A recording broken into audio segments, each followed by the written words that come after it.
Hey there friends, Dave Paulides, CanAm Missing Project, copyrighted edition for our video channel. And this is Huck, the executive producer. She's very tough on us here, but she's having a good day. Being a good girl? Shake? Yeah, it's a good girl. We were just playing in the other room, and she's very happy right now. Yeah, sure. So she's gonna let me get to my business, and she's off and away. So, yes, this is a Missing Persons edition, and we've got some fascinating cases for you, and we hope that you'll hang in there because we're going to touch on some big things today. And the first thing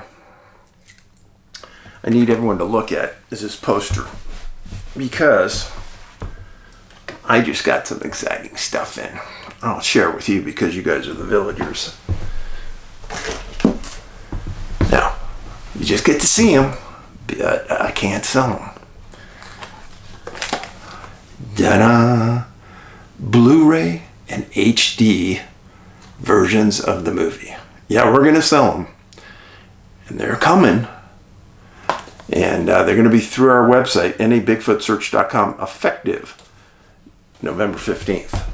And they're going to go on pre-sale, and then we will ship them on December 15th. Yeah, I'm pretty excited because there's bonus footage in here that'll knock your socks off. Anyhow, that's the big exciting news for today. And when we got him, I was pretty excited. So, anyhow, that's Missing 411, the UFO Connection, our third documentary. It's already gotten some rave reviews by some critics. And we're going to have some big stories that are coming out about it. So, thanks for being here. A little bit of housekeeping. You're on the CanAm Missing Project website for YouTube. CanAm Missing Project, like Canadian American. And we have 3 parts to our videos. The one you're watching right now, which is about missing people. We also have another segment about factual news once a week. Third part is I'm running a Bigfoot 101 class, and it is pulling down huge numbers of people that are watching. And it's getting rave reviews. We have 4 classes up so far. They're all about an hour long. I've had a lot of people say it's better than any class they've taken in college. And I'm laying out a path for you when I was hired to get to the facts about the topic of Bigfoot. And it took me many years to get to that point, and I'm going to get you guys to that point as well.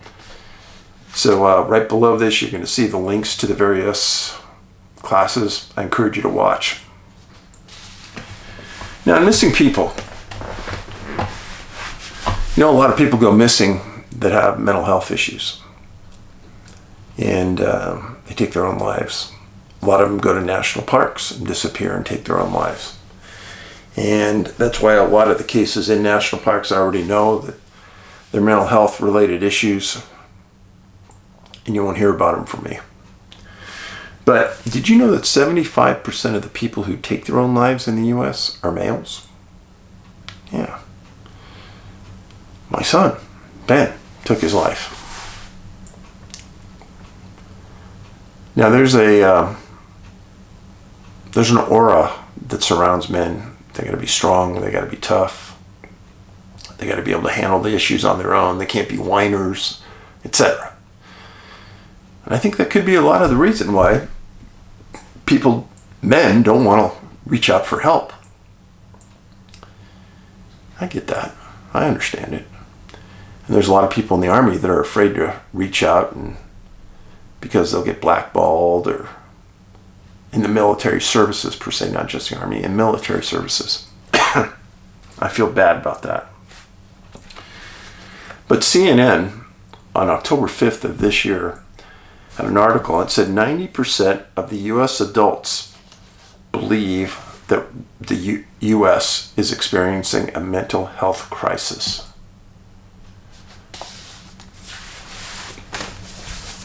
So, if we are experiencing a mental health crisis and 90% of the adults feel that way, why isn't our government just bending over backwards to do something positive to help the people that need the help?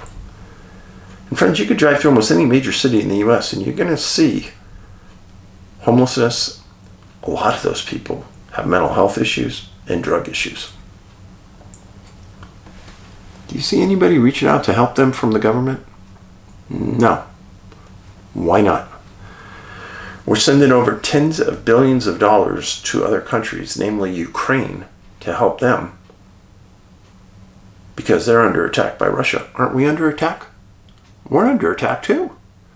Mental illness, drugs. Drugs are coming across our southern border, fentanyl, in huge quantities. We are under attack. Now, why doesn't the administration do something about fentanyl? I don't know. We'll talk about that in the news this week. Okay, so we also talk letters here. First letter. Hey Dave, I've been following your YouTube channel for some time. Now I admit on the subject of Sasquatch and Bigfoot and missing people there are plenty of videos, and I've seen many of them.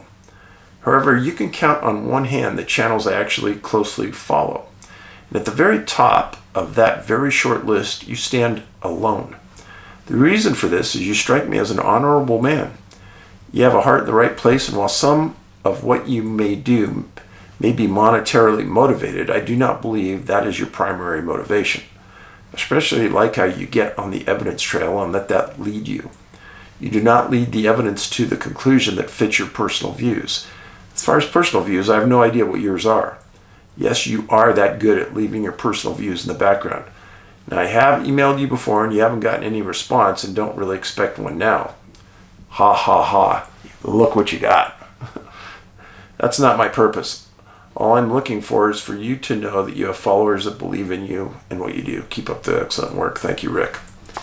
So, Rick, I read all the comments that come into me.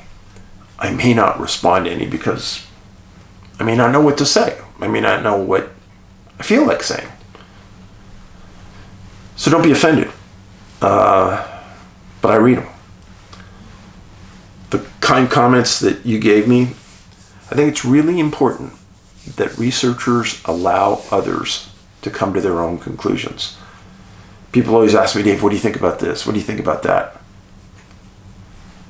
If I give you an opinion and it's not in your wheelhouse and you don't have any evidence to support that opinion, you may discount it because you don't believe it. So what good is my opinion? I hear a lot of people, and I have somebody in our family who has a lot of influence on some people who think I'm a quack, who think I'm an idiot, who talk bad about me to others in the family because I believe in Bigfoot and because I spent, a few years of my life studying the topic. He just berates the heck out of me to some very close family members. And I used to get mad. Now I think that he is just trying to keep certain people from me so they won't talk to me. It makes me sad. Now, part of me says I'd like to just pound him right into the ground. But what's the point? If the person won't spend enough time to truly understand a topic and feels it's important enough to him to just bombard me with hatred, not worth my time. I do feel sad because some of the people who were really close to me in my family aren't anymore because of this. They want to believe him. And maybe in the back of my mind, that's one of the reasons I did this Bigfoot 101 class, because I think it's important that the information get out there. In the same way, I have released the information on missing 411 and on missing people. We've done the same thing on Bigfoot. So thanks for the letter. My name is Aaron. I'm 32 years old. I'm a recovering addict with a year and a half clean. Aaron, congratulations. Day by day, hour by hour, toe the line. I live in Texas, and I'm a huge fan of your work. I'm a family man with 4 kids, a loving and supportive wife. And she also has written to you. We appreciate all the work you do, and if it wasn't for you, we wouldn't be critical thinkers. You have opened my mind to so many subjects and phenomena that are happening right now. I just basically wanted to say thank you, Dave, and bless your family. Well, Aaron, you're in the fight of your life right now, and you will be for many years. Just remember, the most important thing in your life are inside the walls of that house. That's your family. You're lucky you have them. God bless you.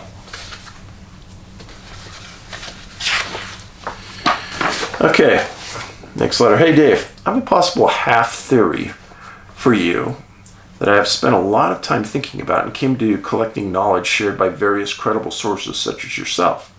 I say half theory because regardless of whether this speculation holds weight, it does not explain the entirety of this phenomenon. I'll get right to it. When I saw one of your latest videos titled Bigfoot 101, it enabled me to really connect some dots on a distinct pattern of the entities themselves and their activities, and maybe at least one of their motives. I'm sending this email under the pretense that you read my last few emails, so I won't delve too deep into the details and general background. It's my understanding that the Greys, known for their abduction of humans for the sake of an ongoing hybridization program, are quite possibly early generation hybrids themselves created for the purpose of carrying out menial day-to-day tasks such as the hybridization projects. Who knows exactly how long this program has actually been going on, for we lowly humans know we are ourselves a product of their meddling.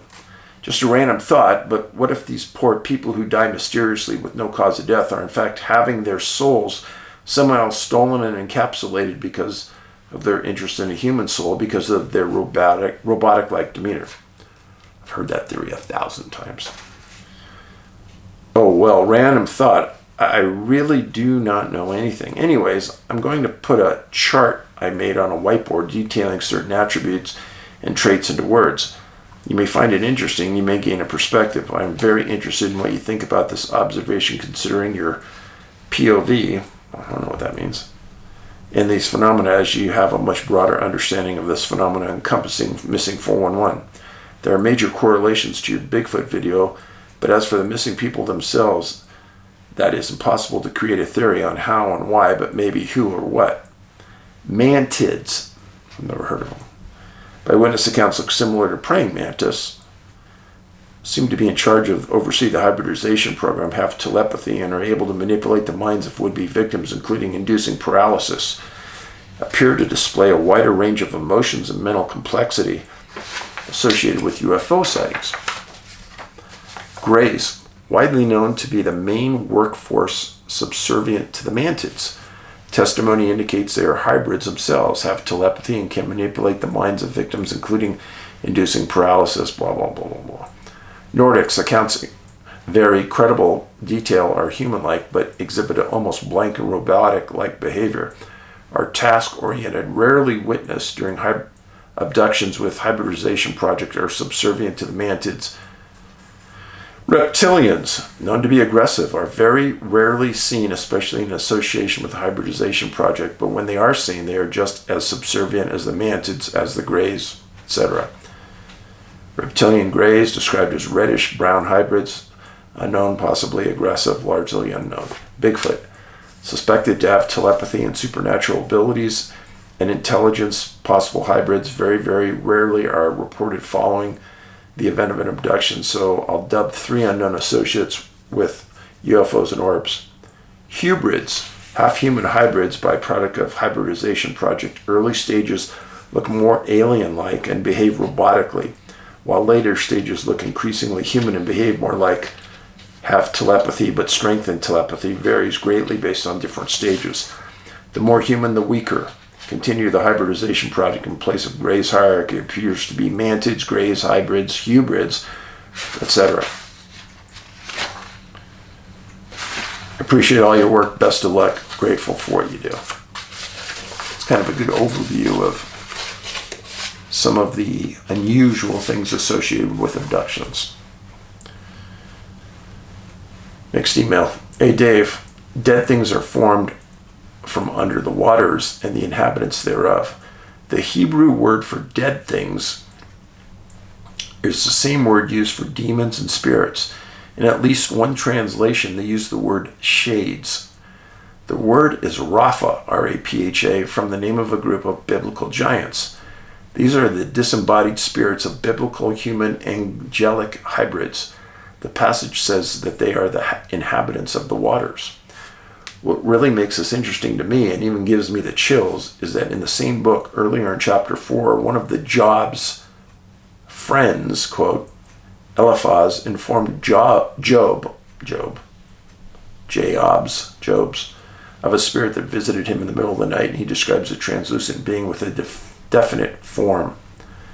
Please give Huck a good belly pat and tell her she's doing a great job as executive producer. And she's got too big of an ego. I gave her a belly pat and she just said more. Next note. Hey Dave, I watch your videos as much as I can and appreciate all the great work you do. I'm looking forward to your new movie. When you started to talk about UFOs, you really caught my attention. This is a subject I've researched for some 20 plus years. The paranormal is a passion of mine and has been for a very early age. I had the pleasure once to talk to the late great Stanton Friedman before he passed away. Stanton Friedman, one of the true researchers of all time. First time I met him, we were doing a conference in the desert, and he had a table next to me. And I was kind of intimidated by him. I was fairly new, and he leaned over and he goes, "Hey Dave, you do really good work. Keep it up. Don't let the people intimidate you." And then he walked back over to his table. I thought, holy cow. Stanton Friedman said that. Woo! Very smart man. Passed away not too long ago. I cannot say that I've seen any unidentified flying objects myself, although it would be interesting to see one up close. When I started to watch your videos, I did have to wonder if there might be some connection between UFOs and missing people. I'm very eager to see what you found on this. After much research, I've come to some interesting theories on what has been visiting us. There are 3 possibilities that I have come to for the case of visitors, and it is not just one, but I believe they are dealing with all 3 happening at the same time. Number 1, we're dealing with a group of humans that left our planet between 15 and 12,000 years ago. This group of people were the highest class of people here on Earth. Our ancestors were not as simple as many would have us to believe. It seems that they knew of some cataclysmic event that killed most life on the planet. I've seen convincing evidence that the Great Pyramids powered the craft they used to leave this planet and go off to some distant place in a constellation of Orion. After they left Earth with their advanced technologies, they had thousands of years to develop even more. While back here on Earth, those left for dead were forced to rebuild civilization, all while dealing with tribal warfare, and it's set us back with each war and conflict. Tribal warfare. That term should be used more. Because that's essentially what all this piddly, crappy, I can kill you 10 times, you can kill me 10 times, let's blow up Ukraine, I'll blow up Russia. What is it all for? What does it all matter? Really?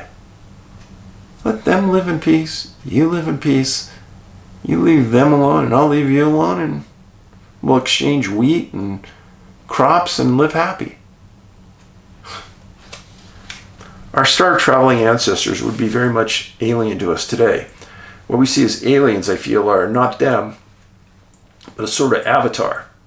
A biological cybernetic life form that they can and do remotely operate like a sock puppet when they choose to do so.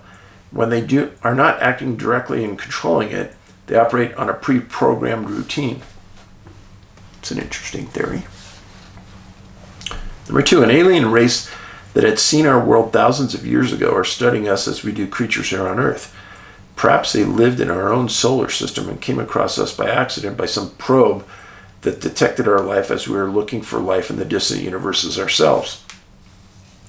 Some of the UFOs that we see might be their probes or even scientific vessels doing research on us. Number 3, there has been a natural or unnaturally made rift or tear into another dimension, and we are seeing creatures that are making trips here to inspect their neighbors and interacting with some of us. I tend to believe this is what we see happening at the Sherman Skinwalker Ranch in Utah and at Meadow. So as I've stated before, I've had these conversations about other dimensions, portals, with people way smarter than me, namely physicists, PhD types. And when I did Vanished for the History Channel, you can watch it on Amazon. I have no relationship to it. There's a conversation in there about portals with a physicist. And I'm pretty well convinced that what he told us on that show was the truth. Okay, Dave, you recently asked us to send reports about triangle craft, so here you goes. Sorry about the timing being vague, but it was 40 years ago. Sometime between the late 70s and early 80s, I was traveling west on 101 between Port Angeles and Forks. It's very near Olympic National Park.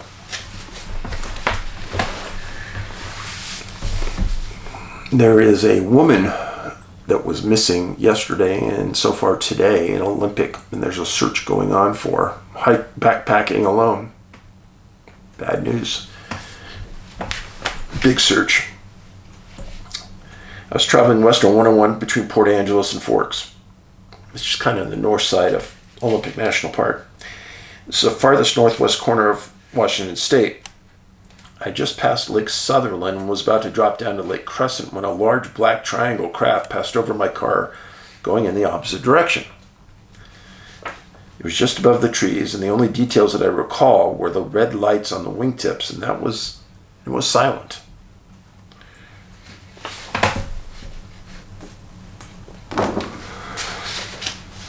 Yes, lights on the wingtips. Even though I was in a car, I should have heard something because of the red lights. I assumed it was ours, but I didn't find out about our triangle stealth planes until the mid-90s. I'm sure you're familiar with the claims of Stephen Greer regarding the shelving and development of tech many years beyond general knowledge. So I'm not surprised at the time lag between seeing something like this and it actually becoming public knowledge. I know you must take care as to what you can address on this channel, and I wish you had a format where this wasn't the case. Keep up the great work. Unfortunately, I've got to be very careful about what I say, because I could be here today and Gandhi tomorrow. And my website, CanAm Missing Project. It's a website, canammissing.com. You know the video, and this is a biggie. I know that there's a lot of garbage out there right now about Twitter. Do not believe half the stuff you read about what Elon's doing. Please don't. Because one of the first things he did, he fact-checked the White House on a post they made about giving retirees on Social Security an 8% raise. Well, they fact-checked it and they took the tweet down that the White House made because it wasn't true. That has never happened before. Never. Important point. There's a lot of rumors out there that he's going to bring back all these restrictions and all these fact checkers. Please. I'll just give you the facts. First time ever a White House tweet under Biden has been taken down by Elon. And number 2 is, since Elon has taken over, I have thousands more friends, which has taken me about 2 weeks, week and a half. Before, something like that would take me months. The amount of exposure I've had in just the time that Elon's taken over has proved to me that I was shadow banned. And I get it. So please, give Twitter another shot while Elon's at the helm. Now you can follow me at David Paulides at CanAm Missing. David Paulides, Paulides at CanAm Missing. Okay. Hey Dave, someone emailed you about purple orbs, I think seen in Tampa first. I lived in Tampa from from 2003 to 8, and then returned there from 2010 to 13. MacDill Air Force Base both times. First was Special Ops Command HQ, then CENTCOM HQ. Tampa had been the lightning capital of the world for many years. Then I think some obscure place in Africa dethroned Tampa. Still, there's a lot of lightning in the Bay Area, in that Tampa Bay area. Sometimes the thunder would sound unnatural, like percussive artillery instead of just lightning. I witnessed purple lightning during a thunderstorm while driving home in Tampa. For Tampa, my wife and I lived in Valrico, a suburb of Tampa, and we saw strings of orange-ish, white-centered lights in fixed constellation patterns appear in the northwest skies, across the dark sky to the northeast. This went on for 15 minutes. And then the guard at our gated community had been watching the celestial display along with dozens of other witnesses for 15 to 20 minutes before we arrived at the community, returning from a day in downtown Disney with our kids. I pulled over in our Jeep that had a sunroof. This sighting took place in 2011, before I had an iPhone and I had no camera in the vehicle.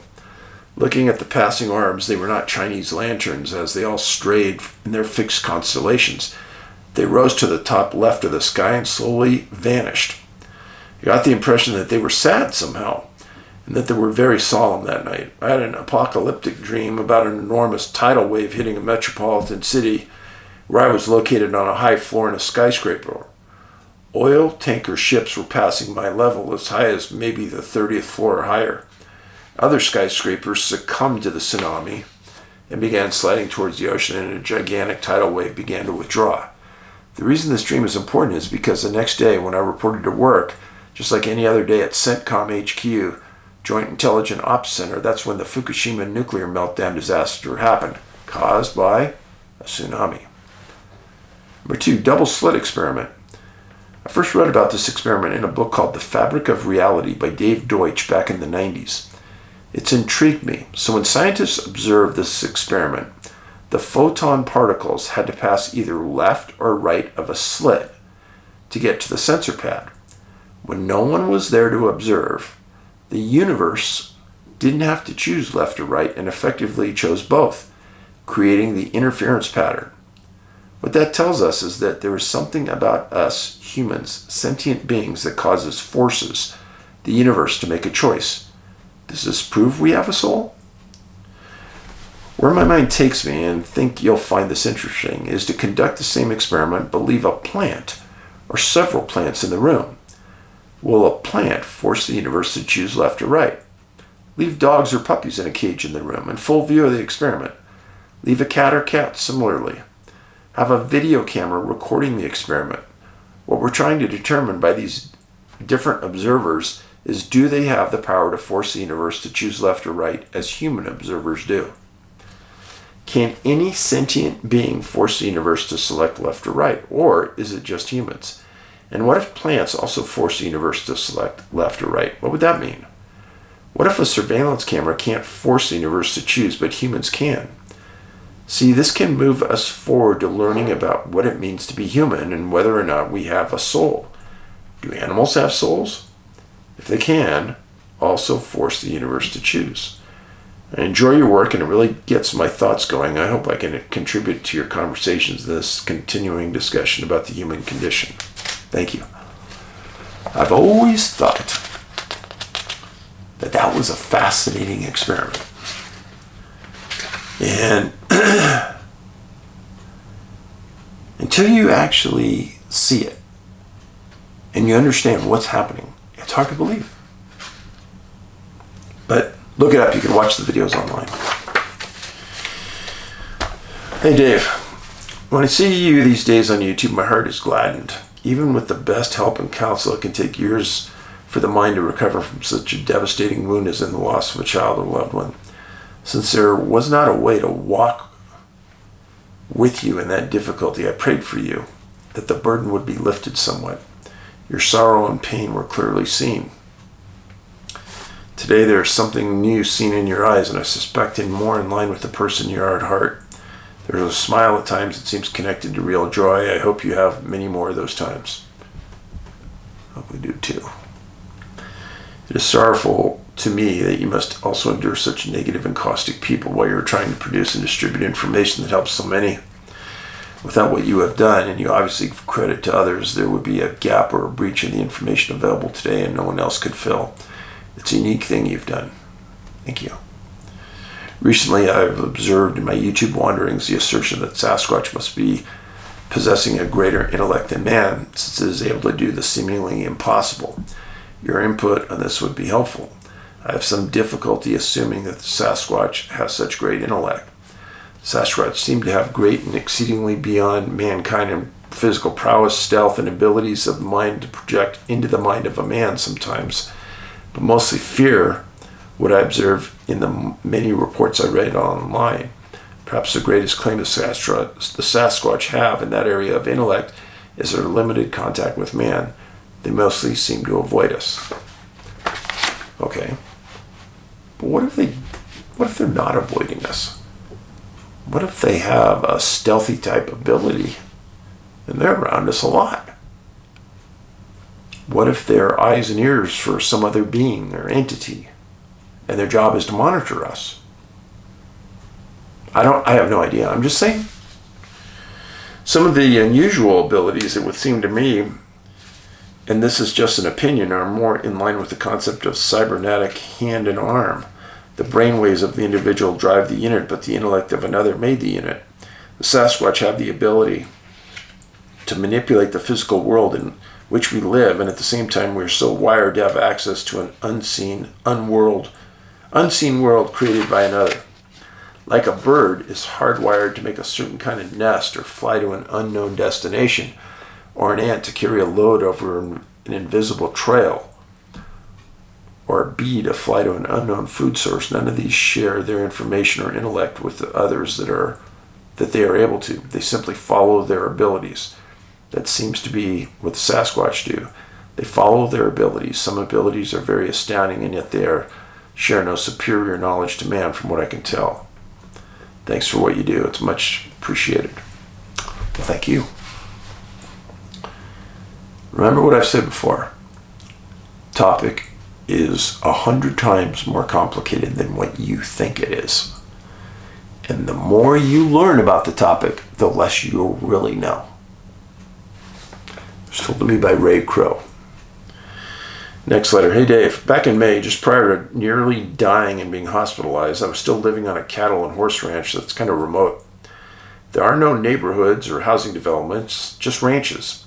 I lived in a small ranch house on the western side, away from the public road. You could see a lot of stars in the sky at night out there. I'd often scan the sky for anything unusual. Nothing looked out of the ordinary that night. I was having difficulty sleeping and noticed some bright, multicolored lights in the far distance near the Oklahoma-Texas state line. They were out of view while lying in bed. I thought perhaps it was lightning, and so I looked out the online radar to check for any storms. There weren't any. So I tried to lay back and just go to sleep. The windows all have a thin window blinds you can see through from inside the house. I sat up in bed after noticing a peculiar light at a low altitude northwest of the hill. The time was about 3 a.m. I estimated the light to be less than 5 miles away and lower than 1,000 feet in altitude. There were no blinking navigation lights or whatever it was. What made it odd was when I leaned forward in bed to get a closer look to the window and get a better look, the light in the sky suddenly was turned off. Was I being watched from afar with thermal imaging, or was the timing of the light turning off purely coincidental? Guess I may never know. I kept scanning the sky for at least an hour, but never saw anything else. The following day, there were numerous people further away who reported seeing strange flashes of lights and colored lights. No idea what it was. Who knows? Who could ever guess? Hey, new letter. Hey Dave, the opening of portals cause overproduction.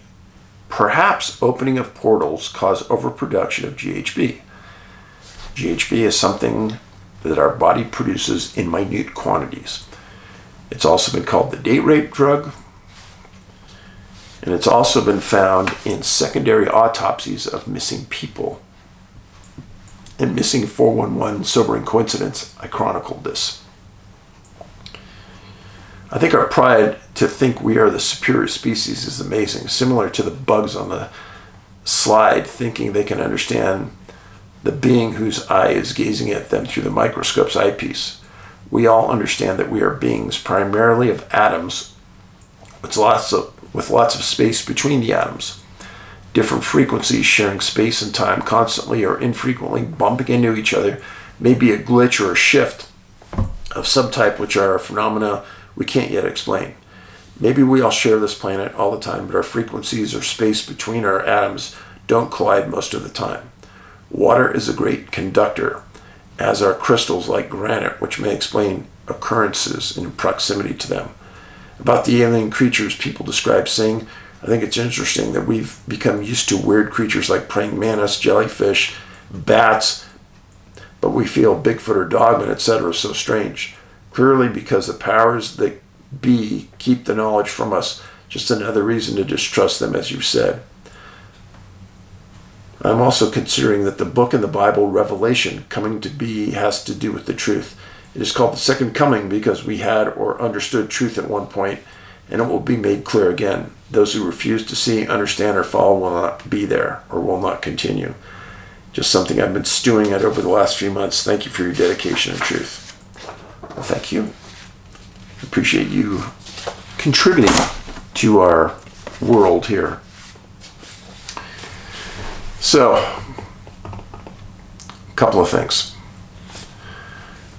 I've got two cases in one area of Pennsylvania. So, you know where Harrisburg is, or Hershey. One of the towns is right next to Hershey, and just east of Harrisburg. And then the other location is just west of Harrisburg, so you can kind of get an idea. Now, the first incident involved a young boy by the name of Vernon Bitner, Jr. He was 18 months old. Lived on a farm. He went missing December 8th, 1927 at 7 a.m. That's pretty early. From Newville, PA, 20 miles west of Harrisburg. Now, Vernon Sr. worked for the local road department, and his wife worked for a shoe manufacturer in a town called Carlisle, just east of where they lived. Well, Mom left for work at 6 a.m. to get to the shoe company. And at 7 a.m., Vernon Sr. put Vernon Jr. in a chair in the kitchen with some food, and then went out to the field for just 4 to 5 minutes, he said, and came back, and Vernon Jr. was gone. Now, he told investigators that he thought he heard a car somewhat nearby driving by, which wasn't unusual, but he thought it was odd with the timing. Well, Vernon Sr. got into his car after he searched the area real quick and drove in the direction of a place called the Concrete Pike, thinking he might be able to catch this car. Well, he drove 20 minutes, didn't find anything, didn't see anything, stopped by a nearby creek to make sure that nothing was there. He came home, then he got into his car and he drove the opposite direction to his mother's house to explain to the mom what happened and get some help to the search. Well, then he left again, went home, and his mom called his dad. And the grandfather came to the house where Vernon lived. And he was told the same story I just told you about what happened. Well, the grandpa said, hey, we need to call the police. And the police were called. The state police were called. Local police. Well, on December 8th, 1927, when this happened at 7 a.m., later that afternoon, the police searched the entire home and the property. Interviewed Vernon at length. And at the end of the day, they didn't feel good about Vernon. They knew he had an arrest record, nothing real serious, but they took him into custody. Simultaneously, his wife had come home because the dad had called her she had a near nervous breakdown over the disappearance of her son. And the police continued on with a 4-day search and rescue for little Vernon. There was a creek near the property that was walked and searched. Ranchers, people from the community all came in trying to help. Now, Vernon Sr. was held 2 days in custody, and that's a lot. In most of the United States, that's the most you can be held without charges being filed. And he was questioned each time he had a meal. He's questioned by the sheriff. And each time he told the exact same story. He went out to the farm to do a few chores, came back in 4 to 5 minutes, and his son was gone. Well, he was eventually released. And searches continued for a long time after that, private and public. Now, there were a lot of people in that community who didn't like Vernon Sr. A lot of people didn't believe his story. But the sheriff could never come up with a valid reason to hold him, other than he thought he had changed his story, but everybody else had said, no, the story they told him was the same. So, now, let's jump forward 16 years to October 14th, 1943. And let me show you, this is the Susquehanna River. This is where Vernon disappeared. They lived on the outskirts of Newville. It's 30 miles between both residences. This is the Coover residence, just south of Hawkersville, Pennsylvania. 30 miles. Okay, so you understand. Now, John Coover was an 8-year-old little boy. And he lived with his parents and his rest of his family on a farm south of Hawkersville. And it was a little small A-frame house right near the bottom of a big mountain.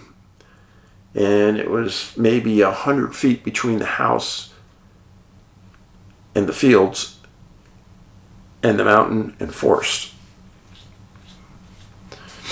Well, the location of this was 30 miles from Newville and the location where Bitner disappeared.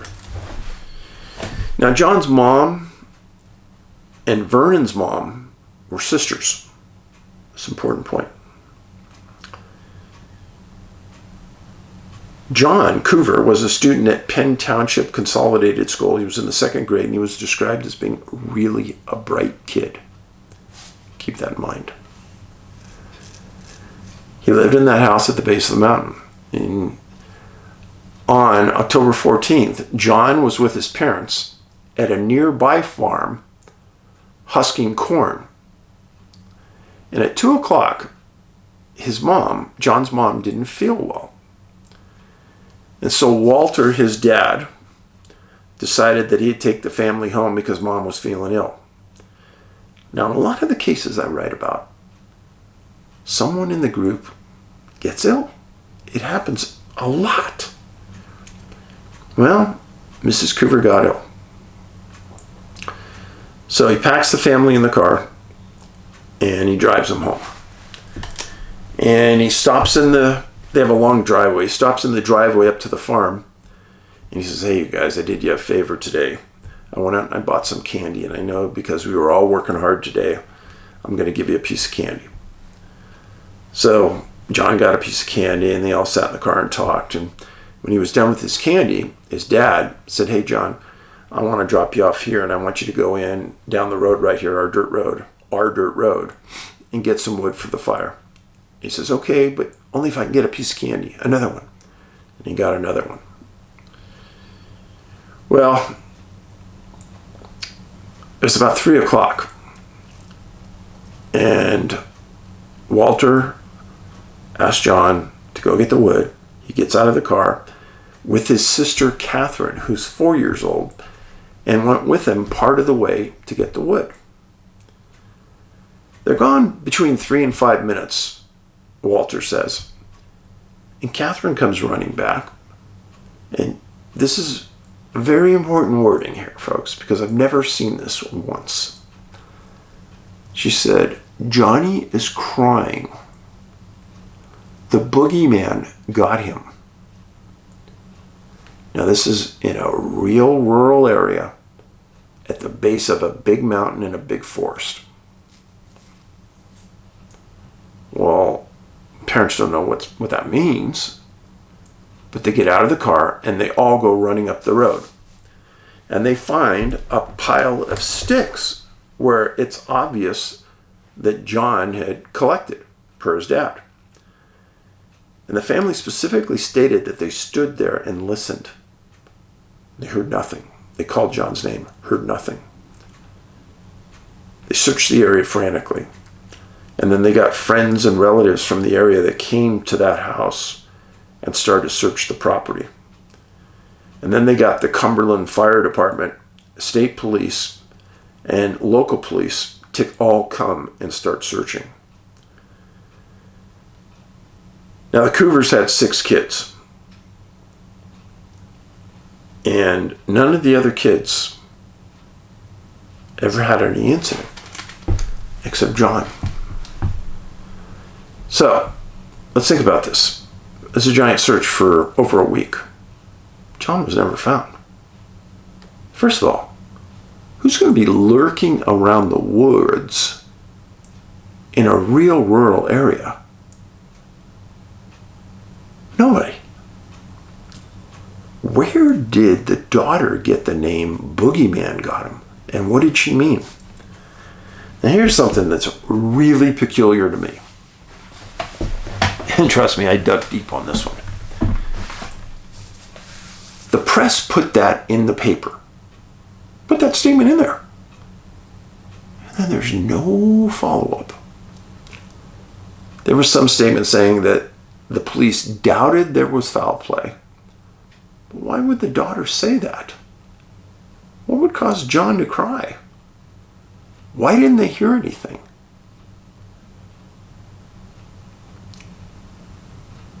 The statement by the daughter was never touched by the news. Now you have the mom getting ill, which essentially ceased the activity for husking corn. So they left. You have John leaving the presence of adults, point of separation. And as he walks in, his sister follows him. Apparently, he maybe didn't even know that Catherine was behind him. There was a large pond nearby that was searched by police. He wasn't in it. And then you have the family connection between the Bitners and the Coovers.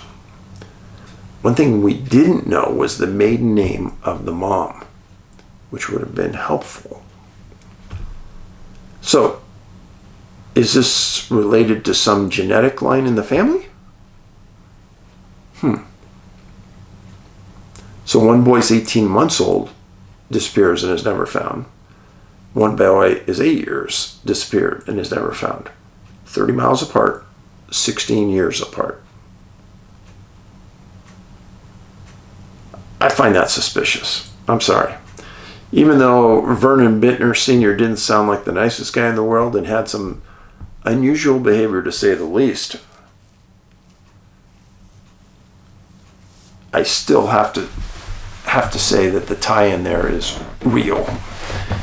And that period of time from, say, 1927 to 1954 in Pennsylvania had more children disappear than any other time in U.S. history in any other location in the U.S., in the world that I could find.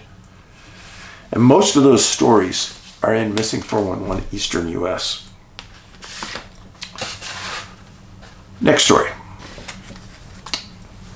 Involves a young man named Steve Stokeley. Went missing August 2nd, 1972 at noon. Mount Jefferson in Oregon. Now, Mount Jefferson is kind of northwest of Bend, Oregon, and east of Salem, Oregon. Now, Steve was a freshman at the College of Marin in California. He's from Corte Madera, California, very wealthy area. He was a very experienced backpacker, hiker, and he had arranged with 3 friends to hike the Pacific Crest Trail up through the middle of the Cascades. And he went with friends Tim Folger, 22 years old, Bob Jacobs, 20 years old, and Mike Bush, 24 years old. The goal at the end of the hike was to make it to Canada. Now, they had established a base camp near the bottom of Mount Jefferson in Oregon. Important point, Mount Jefferson. 10,495 feet tall, right on the pack trail. It's a stratovolcano, and it's the second highest mountain in Oregon. It's in the Cascade Range, and it straddles the counties of Lynn, Jefferson, and Marion counties. Now, the mountain is big, and you can see it from Portland and from Salem. So, on August 2nd, the friends established the base camp, and they headed for the base of the mountain, and they were getting ready to start climbing. And the majority of the group said that they wanted to take the easy way up, and that's pretty much just a trail all the way to the top. Well, Steve decided that he was going to take a harder route to the summit, and the guys tried to talk him out of it, and he said, no, I want to do it. So he takes off. Steve actually beat the guys taking the harder route to the summit. Might have been in better shape. And at the top of these mountains, big mountains, there's sometimes like an army canister, or there's a screw top, tin top. And inside there's like a little paperback book, and everyone signs a line or two, says who they are, the date they summited, and some words of wisdom. Well, Steve signed the book. And he gets up and he's starting to come down. He waited for a while for his friends, and he had been up there for so long that he decided, hey, I'm just going to come down. And he's coming down and he sees his 3 buddies. And he goes, hey, I'll meet you back at the camp. They said, okay, be safe. And they see him going down. Well, the friends get back to camp, and they waited and waited and waited and waited and waited. And at 5 p.m., they head to the Detroit Ranger Station that is just west of the mountain. And that would be on the night of August 2nd, 1972. Well, by August 3rd, less than 12 hours later, they had 70 search and rescue mountains and technical climbing team on the mountain. And that day, those 70 people had split up and covered 45 square miles. And that's a lot. Now let me show you the map here. So this is the Warm Springs Native American Reservation. Here's Mount Jefferson. Here's Detroit, where they drove into to make the report at the ranger station. This is Sisters, Oregon, and this is Bend, Oregon. This is the south sister of the 3 sisters we've talked about before, where people have disappeared. Now, it's 25 miles from Sisters, Oregon to Mount Jefferson, and we're going to cover this in a second about what this means. So, the 3rd, you have 70 people, search and rescue people covering 45 square miles. They don't find anything.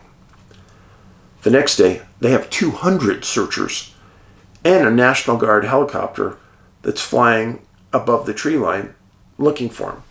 This mountain is so tall that it's above tree line, and the majority of the time, there's nothing to conceal you. So they checked, and there was no seismic activity, meaning there were no slides on the mountain that day. He was above tree line when he was last seen. On August 5th, 150 searchers searched till noon. And the search and rescue coordinator stated he ran out of places to search. He has no idea where Steve could be. There's no tracks. There was no evidence. At the time, he was wearing long pants, a parka, hiking boots, and no food. So where'd he go? That's not a question for my health. I mean, where did he go? He had that point of separation. He's climbing down. He sees his buddies. They could have waited together and gone down, but no. Something pushed them apart. He's never seen again. On a mountain that isn't a technical climb. There's no ropes and carabiners. No. You just walk up and down it. There are other disappearances in this area, like I've told you about. Now, I did pull some sighting reports for you of different things. And let me read you a few that come from Oregon Bigfoot. This one, August 4th, 2015, Marion County, nearest town, Detroit, Ranger Station. Me and a friend went hiking up to Red Lake near Detroit. We set up camp right off the shore of Red Lake. I woke up to my friend screaming for his life while I was kicking something outside of our tent. The tent collapsed from the outside. We heard no noises or animals screaming for me kicking it. I did not kick my friend, or his shoulder would have been broken. I kicked the crap out of it. It's very unusual, and I'm posting here because the tent was almost pushed down and two or more of the two-person tent poles were snapped. I decided to leave immediately and took the trail back in pitch black at around 3 a.m. We got to a clearing in the forest where there were some power lines, so we decided to take that down so we didn't get lost because my car was parked at the bottom side of the clearing, which was still about 2 miles down. We decided to try and get some more moving space by walking about 20 feet from the forest line. As I was jogging down, I saw a tree that was obviously not damaged by debris. It was snapped in such an odd way that I didn't even want to tell my friend at the moment, creep him out. The fibers of the tree were all still intact, but the branch was completely bent over in a weird way. We finally made it back to the car about 5:30 a.m. Well, that's pretty odd. October 17th, 2005, Detroit, Oregon. Snowing.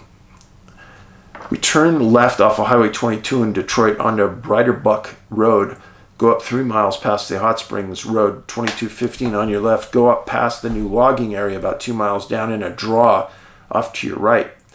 I shot a deer down at the bottom of a canyon. When I found the deer, I realized I didn't have a hunting knife to field dress it.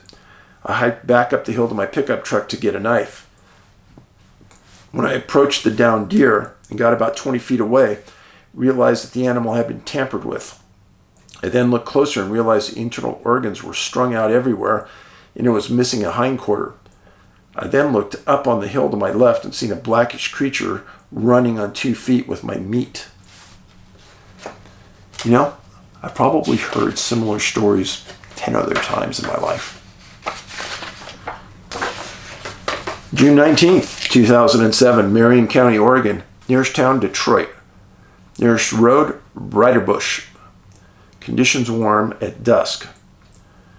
My father and I took my boys and 2 of these friends camping and fishing. We were settled down around the campfire when my father and I heard something big about 20 feet outside our camp, so we grabbed our guns and went to see what it was.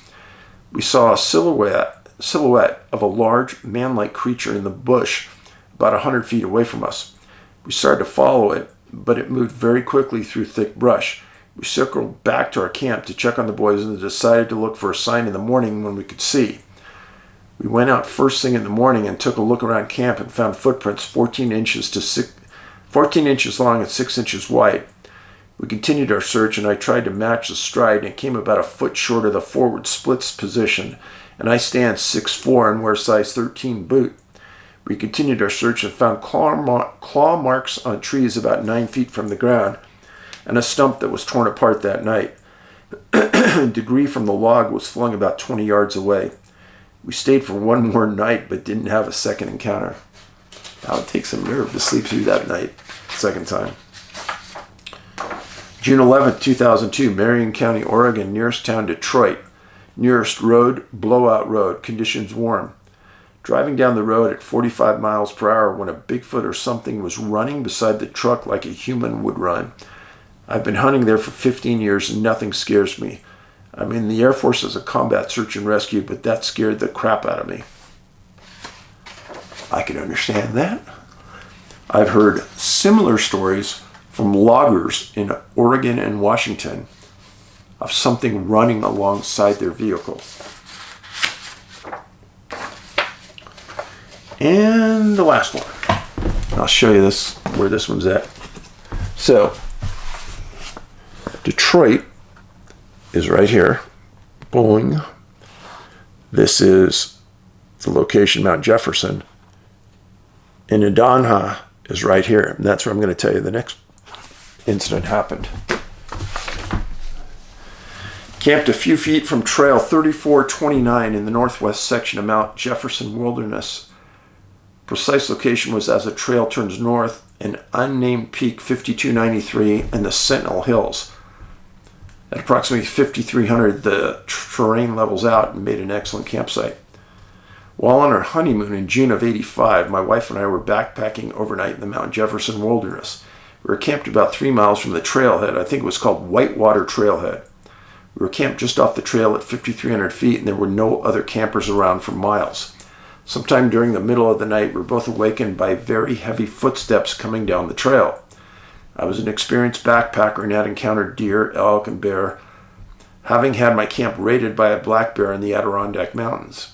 This creature was definitely bipedal. It took 2 steps, stopped. Took 2 more steps, stopped. With each set of steps, the creature was clearly moving closer to our camp.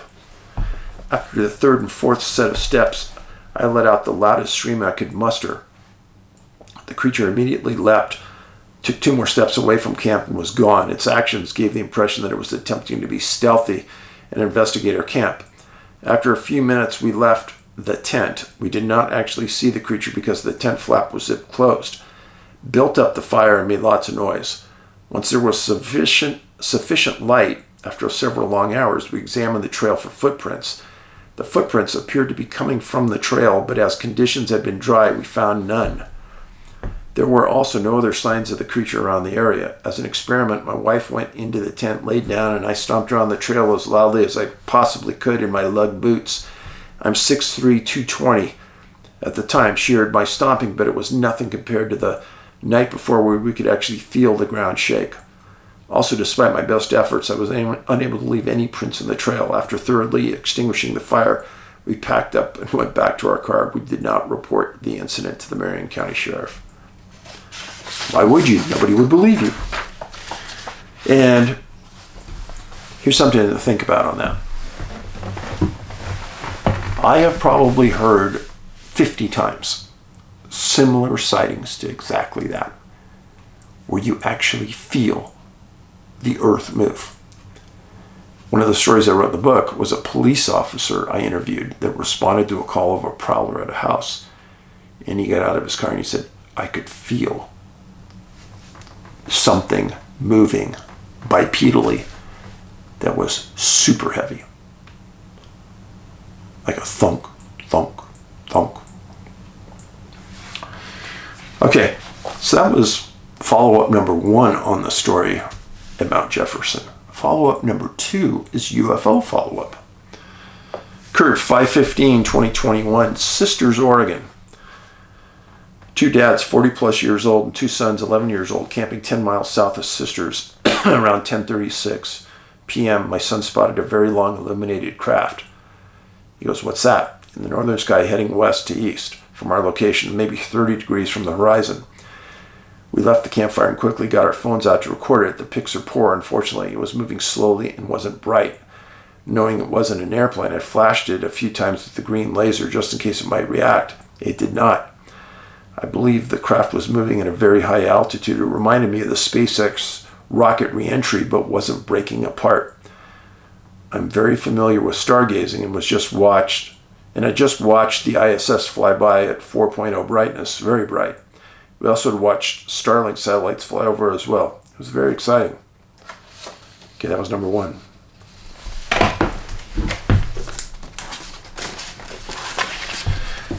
So what I'm going to read you, this was sighting number 1 on the UFO. Then 1, the next one will be 2, and then 3 is up here by Detroit, and 4. Okay? Next one, July 10th, 2019. Duration 15 minutes. Location Sisters, Oregon. There were lights on this object. There were aircraft in the vicinity or aircraft chasing it. Wednesday, July 10th, Sisters, approximately 10 a.m. to 12 p.m. I stopped from my room to see a large vertically oriented tube-like object. I stood looking at it puzzled before I captured an image on my phone. I can only logically interpret what I witnessed as a possible high-altitude balloon, as the form would be slightly different. The top appeared to be solid, would at times glow, possible light reflection from the sun. The middle section appeared amorphous. The bottom lower segment also appeared to be solid or reflective or illuminated. However, I could not positively identify the aerial phenomena. New Fork, high-quality photo submitted by the witness shows a silver-colored tube apparently hovering motionless in the sky. Okay, incident number 3. This is over by Detroit. Duration 5 minutes. While taking a scenic photo of Mount Jefferson looking south, I noticed a silver sphere, motionless, and no sound for approximately 5 minutes. I looked away for a moment, and when I looked back, it was gone. I got a picture of it. Witness did not send a photo, elects to remain totally anonymous, so we are unable to contact him. Now, on 7/7/2012 at 11:30, a light 40 seconds in duration, we were watching what we thought to be a satellite possibly, then all of a sudden it lit up. It was bright and started moving a little faster. It stayed bright for 30 to 40 seconds. There were 4 of us that saw it. It then faded as you could hardly see it, and it then lit up again and it was gone.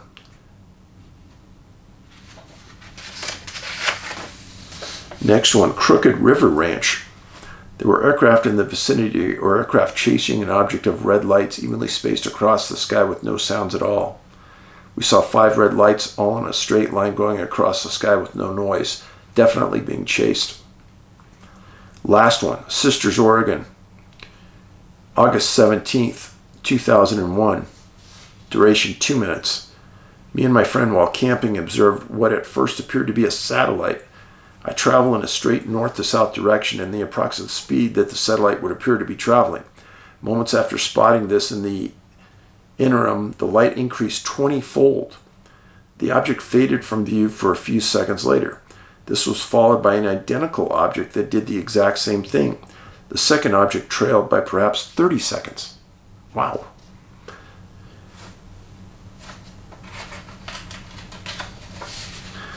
New Fork says there were other events that were reported similar to this over Wyoming and Colorado in the minutes preceding this sighting. Interesting. So, what can you learn from this? Well, you can learn that this area around Mount Jefferson, Sisters, Oregon, Detroit, Oregon, sure has a lot of Bigfoot and UFO activity. Bigfoot, UFO, UFO, Bigfoot. If you play this research down the middle of the road and you want to be honest with yourself and you want to really truthfully learn, you're going to start to see the parallels between both. And it's almost impossible to ignore. But as I was walking that path of research, this is exactly what I was doing. And you guys stated earlier that you wanted more of this type of background work on cases. And I think this is an excellent example of how the two topics can commingle in the same area. I appreciate you being here. Steve Stokeley was never found on Mount Jefferson. Hard to believe. It's been almost 34 years, 50 years. He hasn't been found. Unbelievable. But today, I did a really good thing for an elderly lady. She was carrying a huge box load of things. And I said, hey, can I carry that for you? And I think she was a little leery. No, thank you. But there were 2 doors that needed to be open for her to get out. So I opened both doors, and she goes, "Oh, thank you, sir. You're very kind." Those are the kind of things that make my day. I did something for somebody that helped them out, and I hope they thought about it. Gave her a big smile. Hope I didn't scare her. Anyhow, do those good things for people. It'll make you feel better, and that's what makes our world go round. If you could share the video with your other social media sites, it would help me a lot. And I appreciate you being here as a villager. Make sure you're subscribed. This is important. Subscribed. So many of you have said, "Hey, I don't even get notified," and I was unsubscribed. Yeah.